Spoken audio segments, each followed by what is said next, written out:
आप सभी को गोवर्धन पूजा की हार्दिक शुभकामनाएं। गोवर्धन पूजा दीपावली के अगले दिन मनाई जाती है। इसे अन्नकूट के नाम से भी जाना जाता है। गोवर्धन पूजा में भगवान श्री कृष्ण के बाल स्वरूप की पूजा की जाती है। मान्यताओं के अनुसार गोवर्धन पूजा में गोधन अर्थात गायों की पूजा की जाती है और शास्त्रों में यह बताया गया है कि गाय उसी प्रकार पवित्र होती है जैसे नदियों में गंगा, और गाय को देवी लक्ष्मी का स्वरूप भी कहा गया है। देवी लक्ष्मी जिस प्रकार सुख समृद्धि प्रदान करती है, उसी प्रकार गौ माता भी अपने दूध से स्वास्थ्य रूपी धन प्रदान करती है। इनका बछड़ा खेतों में अनाज उगाता है। ऐसे गौ संपूर्ण मानव जाति के लिए पूजनीय और आदरणीय हैं। गौ के प्रति श्रद्धा प्रकट करने के लिए ही कार्तिक शुक्ल पक्ष प्रतिपदा के दिन गोवर्धन की पूजा की जाती है। मान्यताओं के अनुसार एक बार जब इंद्र भगवान ने वृंदावन के वासियों पर भारी वर्षा करवाई थी, तब भगवान श्री कृष्ण ने अपनी छोटी उंगली पर गोवर्धन पर्वत उठाकर वृंदावन के वासियों को इंद्र के प्रकोप से बचाया था। तब से कृष्ण भगवान गिरधर भगवान के रूप में पूजे जाने लगे। आज की इस वीडियो में आप जानेंगे गोवर्धन पूजा कब है, इसकी पूजा विधि क्या है और गोवर्धन पूजा की कथा। साल 2023 में गोवर्धन पूजा दीपावली के अगले दिन न होकर एक दिन बाद यानी 14 नवंबर को है। दरअसल दिवाली की अमावस्या इस बार 12 नवंबर और 13 नवंबर दोनों दिन मनाई जा रही है। इसलिए एक तिथि अधिक होने के कारण सोमवार 13 नवंबर को स्नान दान श्राद्ध की सोमवती अमावस्या है। इसलिए इस दिन त्योहार, शुभ कार्य और पूजन नहीं हो सकता।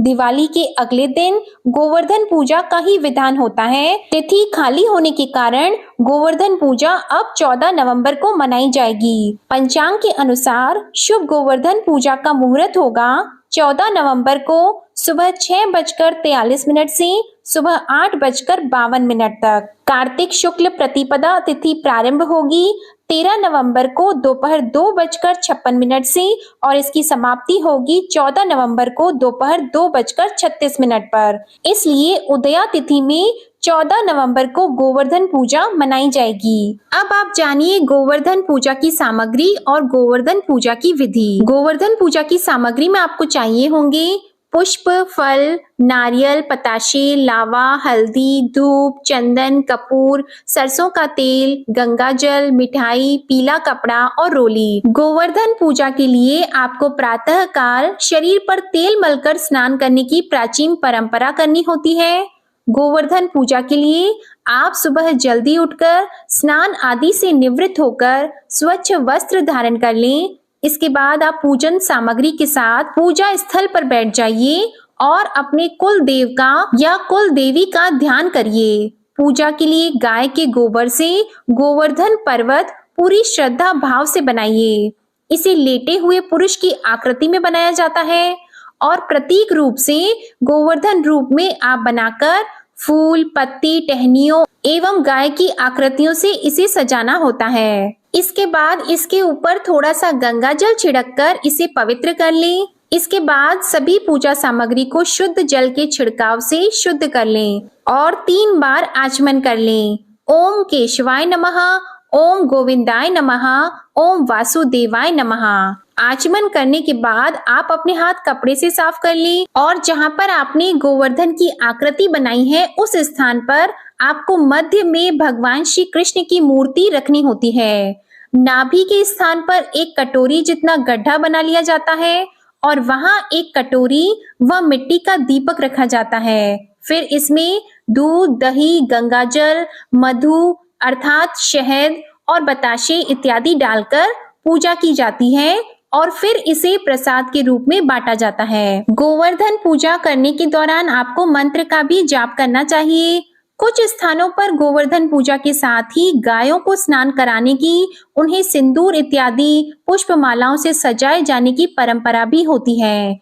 इस दिन गाय का पूजन भी किया जाता है। तो यदि आप गाय को स्नान कराकर उसे सजा सकते हैं या उसका श्रृंगार कर सकते हैं तो कोशिश करिए कि गाय का श्रृंगार करें और उसके सींग पर घी लगाएं, गुड़ लगाएं। गाय की पूजा के बाद में एक मंत्र का उच्चारण किया जाता है जिससे लक्ष्मी जी प्रसन्न होती हैं और आपके घर में कभी धन की कमी नहीं रहती।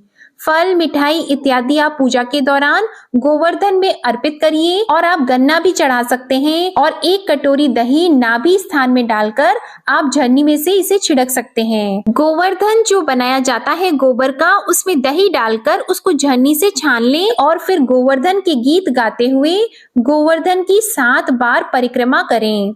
परिक्रमा के समय एक व्यक्ति हाथ में जल का लोटा और दूसरा व्यक्ति अन्न यानी कि जौ लेकर चलते हैं और फिर जल वाला व्यक्ति जल की धारा को धरती पर गिराते हुए चलता है और दूसरा अन्न यानी कि जौ बोते हुए परिक्रमा पूरी करता है। पूजा स्थल को आप पीले रंग के फूलों से सजाएं। गोवर्धन पर्वत के पास 56 भोग प्रसाद के रूप में चढ़ाएं, फिर धूप जलाएं और पूजा करें। इसके बाद प्रसाद की सामग्री चढ़ाकर पूजन करें। इस दिन 6 तरह की सब्जियों का भोग जरूर अर्पित करें।